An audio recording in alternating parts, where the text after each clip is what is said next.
तो previous lecture में हम लोग देखे थे, लास्ट टॉपिक जो चला था एप्लीकेशन ऑफ बोर थ्योरी, और उससे पहले देखे थे प्लांक थ्योरी, और प्लांक थ्योरी के कुछ क्वेश्चन सॉल्व किए थे। एप्लीकेशन ऑफ बोर थ्योरी में फर्स्ट हम लोग नोट किए थे, ये किसके लिए यूज होता है भाई?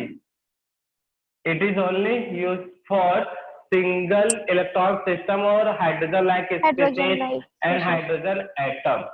Second, it is explain. Sir second भी हो गया था। हाँ, इसी को आज कंटिन्यू कर रहे थे note. It is explain spectra of H atom, मतलब हाइड्रोजन एटम या फिर and single electron system, single electron system, single electron system का। तो आप देखते हैं यहाँ पे हाइड्रोजन स्पेक्ट्रा, हाइड्रोजन स्पेक्ट्रा। तो स्पेक्ट्रा जो वर्ड है वो स्पेक्ट्रम से लिया गया है। तो स्पेक्ट्रम का मतलब क्या समझते हो भाई?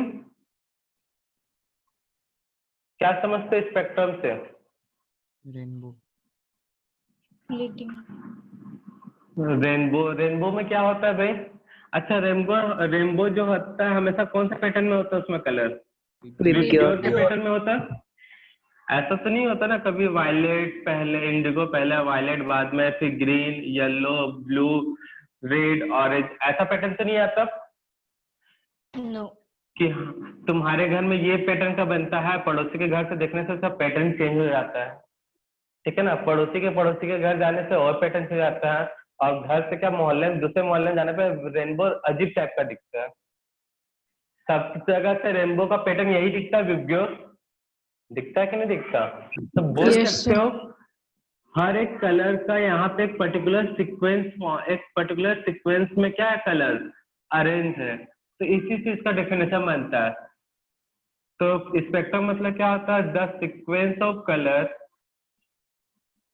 The sequence of colour is called spectrum. और जो कॉमन स्पेक्ट्रम है वो क्या है हमारा? रेनबो, जो सबको दिखता है। सबको दिखता है मतलब सबने कभी ना कभी देखा ही होगा, दिखता है लोगों ने। क्लियर है? तो सीक्वेंस, कलर का सीक्वेंस की जगह आप बोल सकते हो बेंड।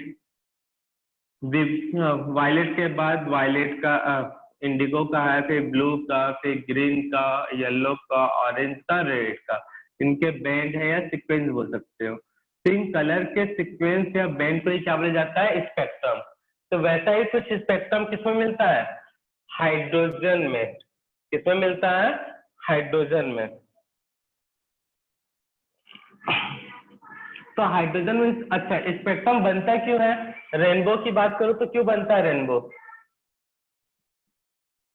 एक्सक्यूज मी सर, मुझे नेटवर्क प्रॉब्लम हो रही है, मैं री एंटर कर रहा हूँ।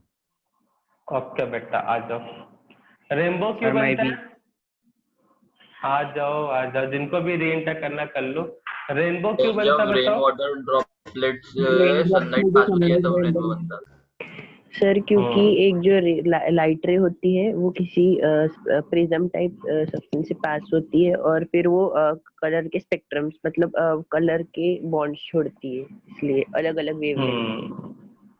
हाँ, ये जो है हमारा सन है भाई, हमारे मोहल्ले में सन ऐसे दिखता है।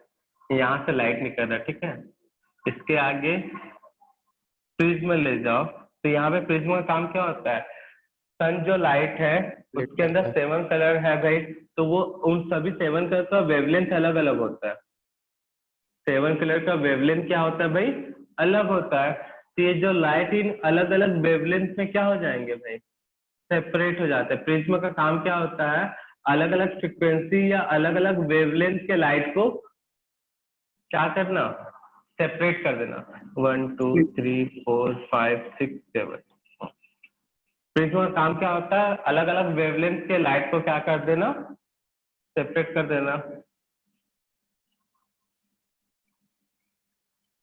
तो ये होता है, यही काम बरसात के दिनों में वाटर के ड्रॉप करते हैं प्रिज्म का। वाटर का ड्रॉप भी यही काम करता है प्रिज्म की तरह, ठीक है ना?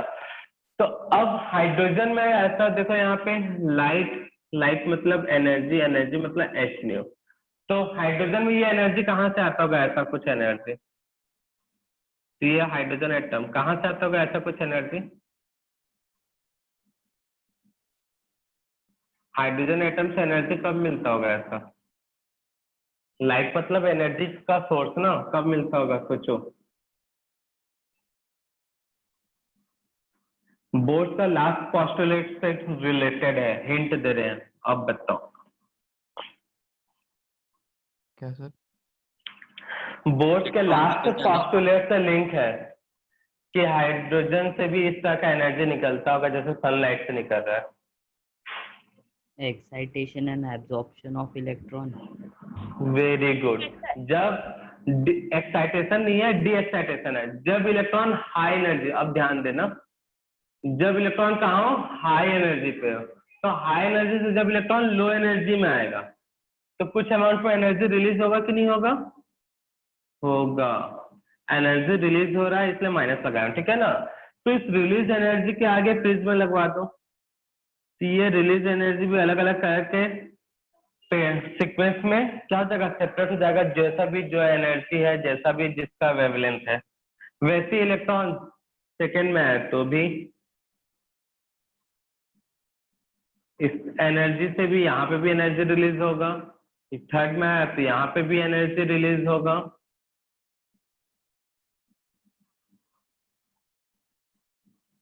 फोर्थ में है इलेक्ट्रॉन, तो यहाँ पे भी एनर्जी क्या होगा, रिलीज होगा। तो समझ में आया यहाँ पे एनर्जी कहाँ से मिलता है, जब इलेक्ट्रॉन हाई एनर्जी से लो एनर्जी लेवल में आता है। इलेक्ट्रॉन कहाँ से आता है, हाई एनर्जी लेवल से लो एनर्जी में आता है, तो कुछ अमाउंट में एनर्जी क्या करता है, रिलीज। ऐसा कौन बोला था, बोर्ड्स बोलता था। तो बोर्ड्स के अकॉर्डिंग ही चल रहे, इलेक्ट्रॉन हाई एनर्जी से लो एनर्जी में आ रहा, तो कुछ अमाउंट में एनर्जी क्या कर देगा, वो रिलीज कर देगा। उस रिलीज एनर्जी के सामने जाकर प्रिज्म लेकर खड़ा देना है, कहाँ रहा, देखो उधर से लाइट आ रहा है, ऐसा लगा देना, तो देखना वहां पे कलर का कुछ बैंड बनना स्टार्ट हो जाएगा। लेकिन इसमें देखो यहाँ पे ये जो जब सेकेंड वाला है N2 पे आता है, बस उसी को देख सकते हो। N2 में आप कलर देख सकते हो, बाकी में कलर नहीं देख सकते। पहले लेवल पे आएगा, ये सब याद रखने वाली बात है सर, इसमें N2 में क्यों बता देंगे क्यों, लेकिन उसको याद ही रखना पड़ेगा। N1, N2, N3, N4, N5। सबसे पहले मुझे समझाना था भैया हाइड्रोजन में स्पेक्ट्रा क्यों मिला, तो क्लियर है क्यों मिला।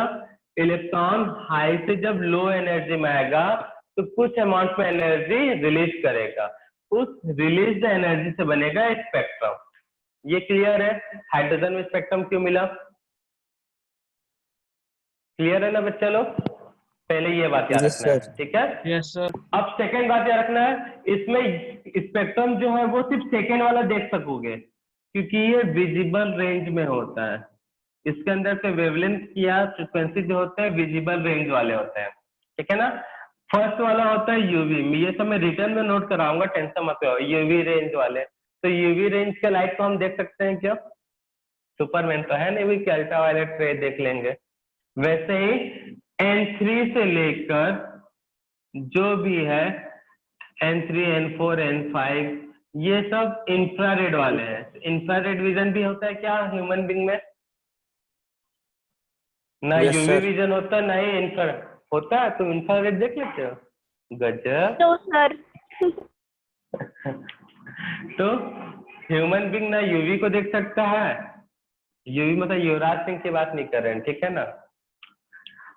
युवराज में तो वाई होता है ना, ठीक है, यूवी बोलते हैं बट तो यूवी मतलब अल्ट्रावायलेट को नहीं देख सकते हो, इंफ्रारेड मतलब आईआर को नहीं देख सकते। हम लोग सिर्फ किसको देख सकते हैं, विजिबल, ठीक है। तो सेकेंड वाला जो होता है, जब इलेक्ट्रॉन सेकेंड पे आता है तो उस एनर्जी से जो स्पेक्ट्रम बनता है उसको देख सकते हैं, ठीक है।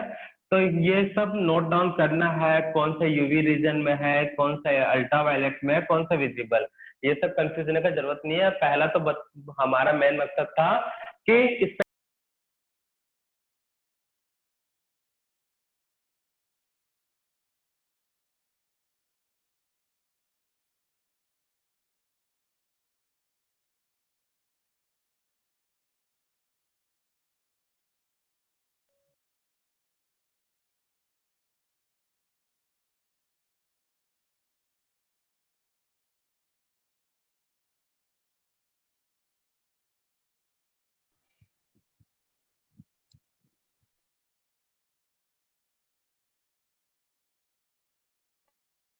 सर माइक बंद है।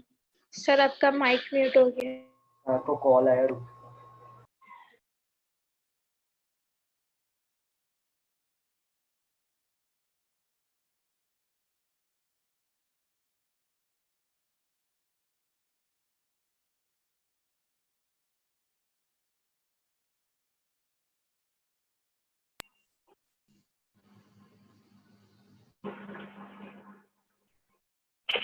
तो पहला काम था हमारा ये समझना कि हाइड्रोजन स्पेक्ट्रम क्या होता है।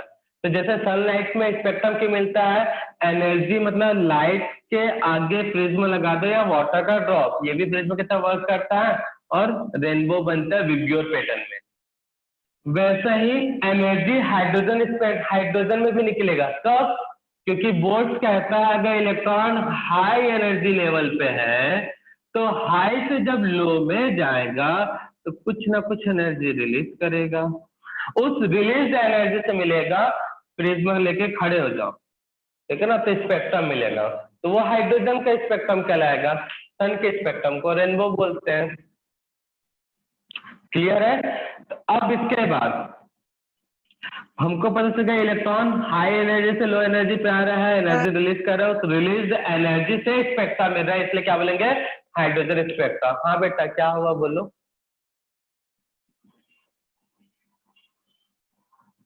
ये लो, अब कुछ नहीं है, माइक म्यूट करके रखो। तो इसे हम क्या बोलेंगे? Hydrogen spectra.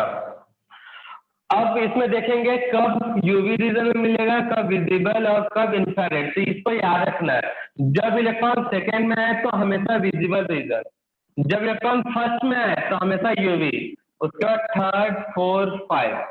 फर्स्ट में आया इलेक्ट्रॉन हाई से फर्स्ट में आया तो यूवी, सेकेंड में आया तो विजिबल रेंज में, मतलब विजिबल रेंज में, थर्ड, फोर्थ, फाइव में आया तो हमेशा इंफ्रारेड IR में, ठीक है, IR रीजन में मिलेगा। तो ये सब नोट करेंगे। तो दो बातें नोट करो हाइड्रोजन स्पेक्ट्रा के लिए, क्यों बनता है उसको स्टेटमेंट नोट करवा दे।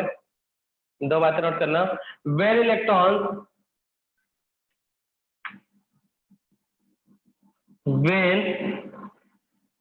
Electron comes to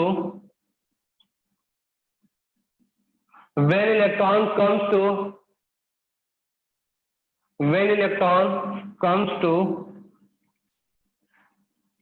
when electron comes to high energy level to low energy level, then some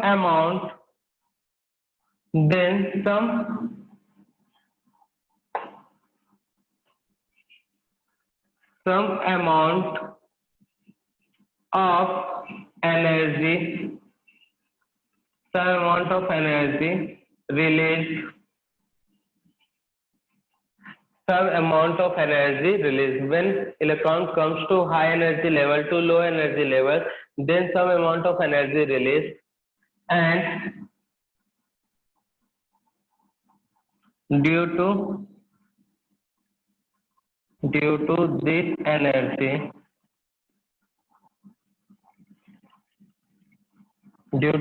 energy formed spectrum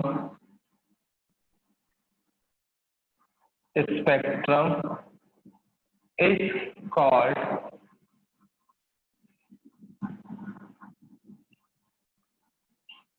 hydrogen spectrum. When electron comes to high energy level to low energy level, then some amount of energy released, and due to this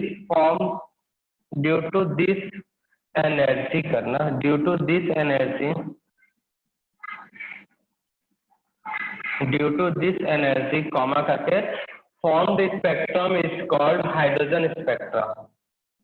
Due to this energy formed spectrum is called hydrogen spectra. When electron comes to high level to low energy level, then some amount of energy released, and due to this energy formed, comma करके continue करना, formed spectra is called hydrogen spectrum. अब यहाँ पे energy release हो रहा है, तो इसलिए हाइड्रोजन स्पेक्ट्रम को इमेजन स्पेक्ट्रम भी बोलते हैं। And hydrogen spectra is example of imagine spectrum. Example of emission spectra. Hydrogen spectra is example of emission spectra. जगह नहीं है, समझ जाना। Hydrogen spectra is example of imagine, क्योंकि एनर्जी एमिट हो रहा है, रिलीज हो रहा है, या उसका इमेजन हो रहा है एनर्जी का, इसलिए इसको इमेजन स्पेक्ट्रा का एग्जाम्पल भी बोलते हैं। तो hydrogen spectra is example of imagine spectra. तो यहाँ तक नोट डाउन कर लिया बच्चा लोग, किसी को दुख दर्द कोई तकलीफ तो नहीं है? तो ये था भैया दो बातें हाइड्रोजन स्पेक्ट्रा क्यों बना। अब बढ़िया से नोट कर लेते हैं भैया डायग्राम। ये हाइड्रोजन का गोला, ये n equal to first orbit, उसके बाद n equal to second orbit, उसके बाद n equal to 3, n equal to 4, n equal to 5, n equal to 6, और इस तरह से इलेक्ट्रॉन कहाँ से आएगा? इन्फिनिटी। तो मान लेते हैं इलेक्ट्रॉन इन्फिनिटी पे है अभी, तो इलेक्ट्रॉन एनर्जी को रिलीज करके फर्स्ट पे आ सकता है, सेकेंड पे भी आ सकता है, थर्ड पे भी आ सकता है, फोर्थ पे, फिफ्थ पे, सिक्स पे। तो यहाँ का एनर्जी अलग होगा भाई, होगा कि नहीं होगा? यहाँ का रिलीज एनर्जी भी अलग होगा, यहाँ का भी रिलीज एनर्जी अलग होगा, यहाँ से भी रिलीज एनर्जी अलग होगा, यहाँ से भी रिलीज एनर्जी अलग होगा, और ये भी रिलीज एनर्जी क्या होगा? अलग। ठीक है ना? सब में रिलीज जो एनर्जी है वो डिफरेंट टाइप का होगा। क्लियर है सभी को? क्यों अलग होगा भाई? क्योंकि फॉर्मूला ही क्या है? Change in energy. 13 पॉइंट अगर इलेक्ट्रॉन वोल्ट में देखो तो Z² upon 1 upon N1 square minus 1 upon N2 square, यही है ना फॉर्मूला। N1 N2 का वैल्यू चेंज हो रहा है, तो वैल्यू भी क्या होगा? पूरा चेंज। और कॉमन सेंस भाई यहाँ का इतना बड़ा गैप, यहाँ पे गैप कम, यहाँ पे और कम और लास्ट में तो और भी कम। तो ज्यादा गैप तो ज्यादा एनर्जी डिफरेंस, कम गैप तो कम। तो यहाँ पे गैप कम है तो कम एनर्जी डिफरेंस। यहाँ इन्फिनिटी से लेकर 1 तक में ज्यादा गैप है तो ज्यादा एनर्जी डिफरेंस होगा। N6 से इन्फिनिटी में गैप कम है तो एनर्जी डिफरेंस क्या होगा? कम होगा। क्लियर है बच्चा? अब उसके बाद देखो यहाँ पे इसी चीज को अब मैं थोड़ा सा ये ऑर्बिट है, इसको ऐसे तोड़ के सीधा कर लिया। यहाँ वाले डायग्राम नोट करना, ठीक है ना? फर्स्ट ऑर्बिट नीचे से लेते हैं, ये फर्स्ट ऑर्बिट, सेकेंड ऑर्बिट। बनाते समय एक चीज बताएंगे उसका ऐसे बनाना। थर्ड ऑर्बिट या कई लोग को समझ में आ रहा होगा।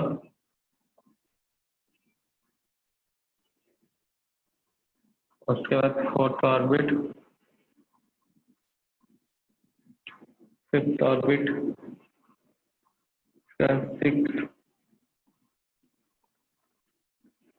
7 और उसका सीधा इन्फिनिटी चल जाता है। तो देखो यहाँ पे पहले गेपिंग ज्यादा, फिर कम, फिर कम, फिर कम और भी कम। नहीं बनाओगे ऐसा तो भी चलेगा, बट पता होना चाहिए फर्स्ट और सेकंड के बीच एनर्जी गैप ज्यादा होता है। आप डेल्टा ई से निकाल लेना भाई, फॉर्मूला था ना एनर्जी गैप का 13.6 Z² upon Z² 1 upon N1 square minus 1 upon N2 formula से। तो इलेक्ट्रॉन कहाँ से आना स्टार्ट हो सकता है भाई? फर्स्ट लेवल पे आ रहा है इलेक्ट्रॉन, तो कहाँ से आ सकता है? पॉसिबिलिटी बताओ। फर्स्ट लेवल पे आने के लिए। इंफिनिटी। इन्फिनिटी से आ सकता है, 7 से आ सकता है, 6 से आ सकता है, 5 से आ सकता है, 4 से आ सकता है, 3 से आ सकता है, 2 से आ सकता है। कई लोग इसी में कंफ्यूज, सर ये कैसे हो गया, कई लोगों को इतना ही में कंफ्यूजन, सर ऐसा कैसे है। तो भैया अगर ये तुम घर में सीढ़ी चढ़ रहे हो, सीढ़ी चढ़ के एकदम टॉप में चल गए हो और तुमको सबसे नीचे आना है, ये पहला पड़ाव पे, तो भैया यहाँ से कूद जाओ, डायरेक्ट हाथ पांव तोड़वा के आ जाओ। यहाँ से कूद जाओ तो शायद एक पाँव टूटे, यहाँ से जंप करो तो कुछ ना टूटे, थोड़ा सा चोट लगे, यहाँ से आराम से आगे आ सकते हो कि नहीं आ सकते हो। तो भैया दूसरे स्टेप, थर्ड, फोर्थ, फिफ्थ, यहाँ से आ सकते हो कि नहीं आ सकते हो। तो बस इलेक्ट्रॉन भी जंप कर रहा है भैया, ये सीढ़ी लगे हुए हैं, तो फर्स्ट में आने के क्या पॉसिबिलिटी है, इलेक्ट्रॉन सीधा जंप कर ले 1 पे, 7 से जंप करके 1 पे आ सकता है, 6 से डायरेक्ट जंप करके इस पे आ सकता है कि नहीं। तो कई लोग को इसी में कंफ्यूजन, बड़ा चमत्कार हो जाता है इन लोग के लिए। अब सेकंड में आना तो इलेक्ट्रॉन कहाँ से आ सकता है भाई, इन्फिनिटी से, 7 से, 6, 5, 4, 3 से। इसमें अलग एनर्जी मिलेगा, उसके लिए नाम भी होगा, बताएंगे। उसके बाद इलेक्ट्रॉन थर्ड में आएगा,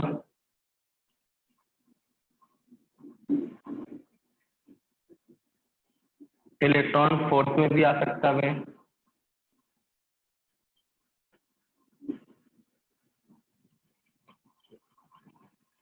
फिफ्थ में भी इलेक्ट्रॉन आ सकता है,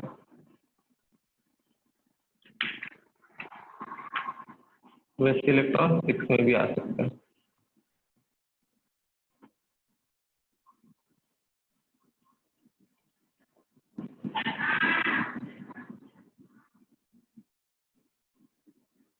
तो यहाँ पे अगर इलेक्ट्रॉन कहीं से भी 1 पे आया तो इस सीरीज को बोला जाता है लाइमन सीरीज, ये याद रखना पूरा नाम, लाइमन सीरीज।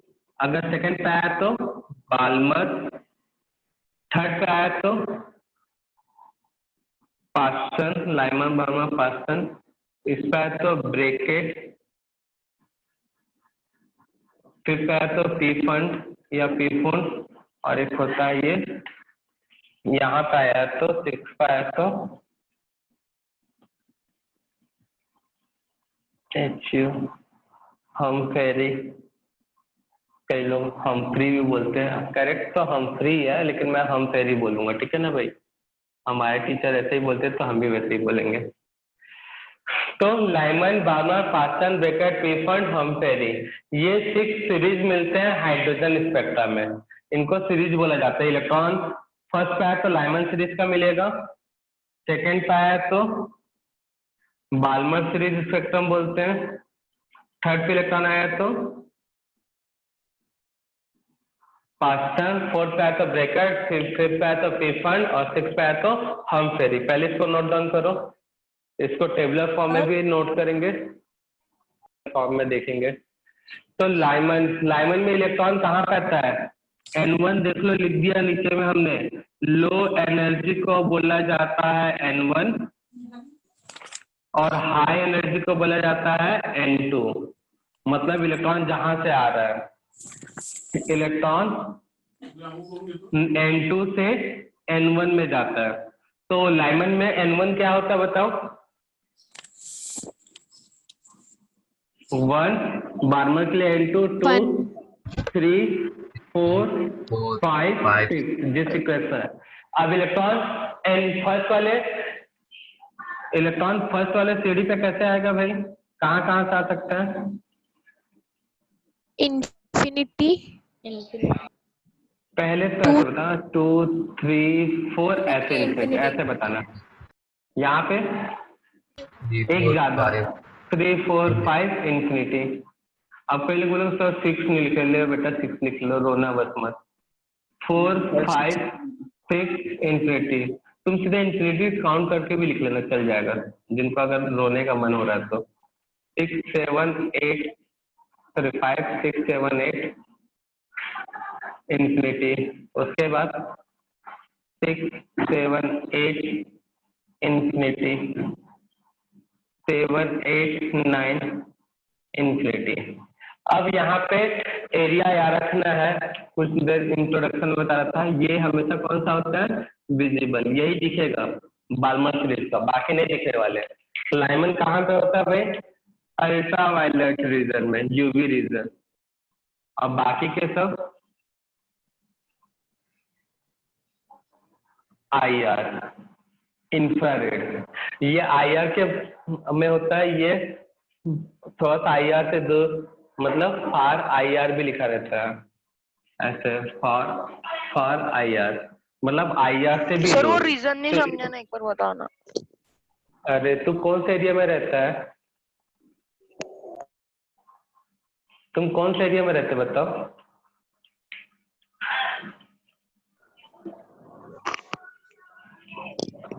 कौन से एरिया में रहते बताओ ना। हेलो एक्सक्यूज मी सर, आपने लाइमैन का रीजन क्या लिखा है? यूवी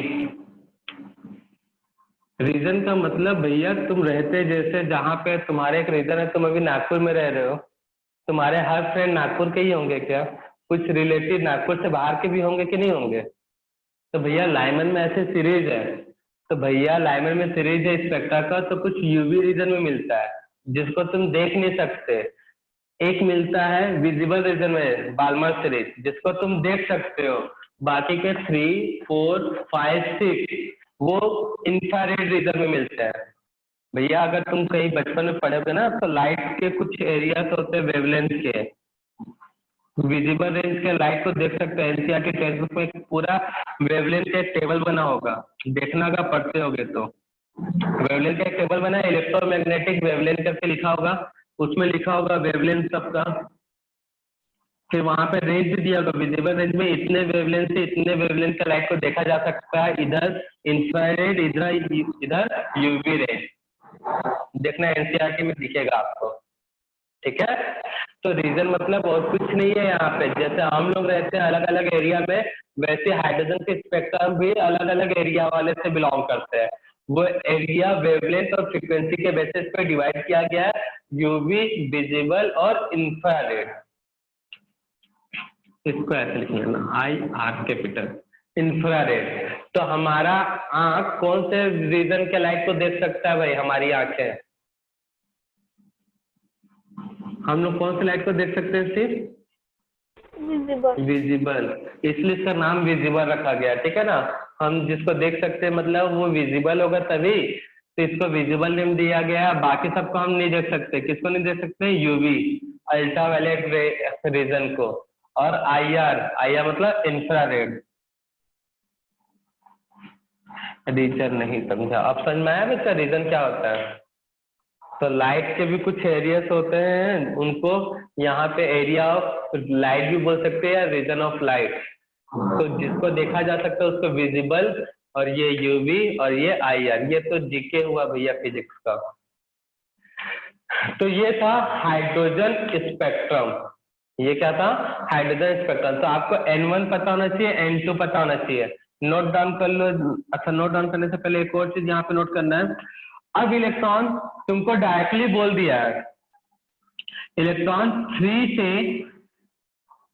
फर्स्ट पे आ रहा है, पूछा है एनर्जी निकालने के लिए या वेवलेंथ निकालने के लिए या फ्रीक्वेंसी निकालने के लिए। कब, जब इलेक्ट्रॉन 3 से 2 पे आ रहा है या 1 पे आ रहा है, 1 पे ले लेते हो। तो यहाँ पे N1 क्या रखोगे और N2 क्या लोगे, N1 3 और N2 1।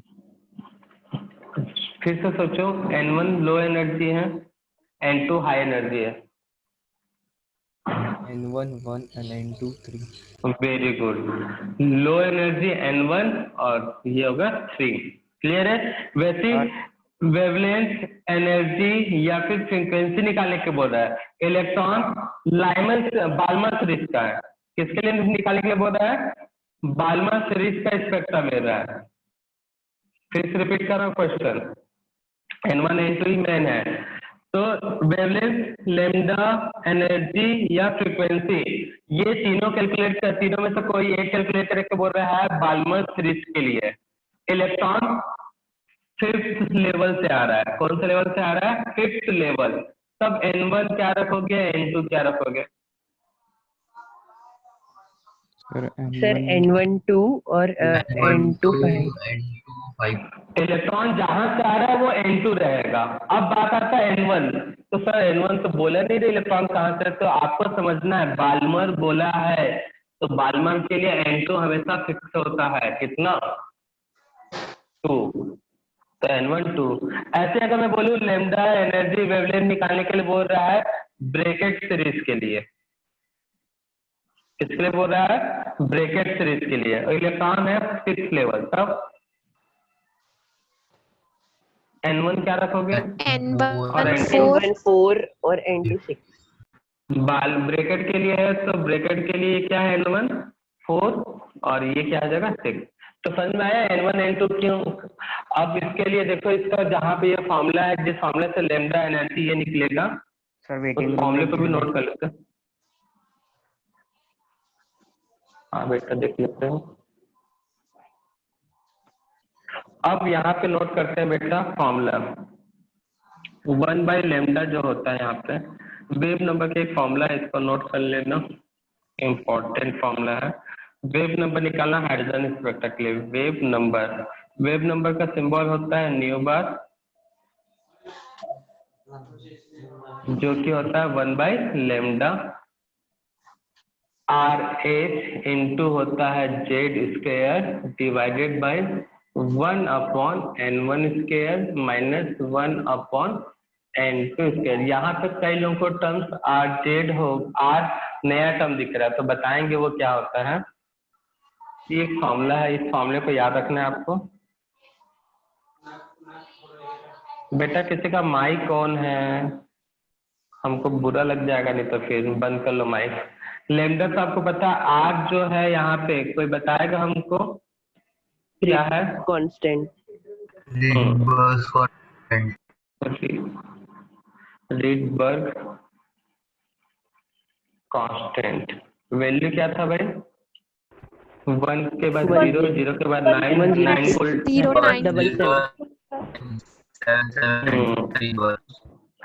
1 के बाद 0, 0 के बाद 9 को उल्टा करने से 6 आता है, 6 के बाद 7, 7 ऐसे ही था ना?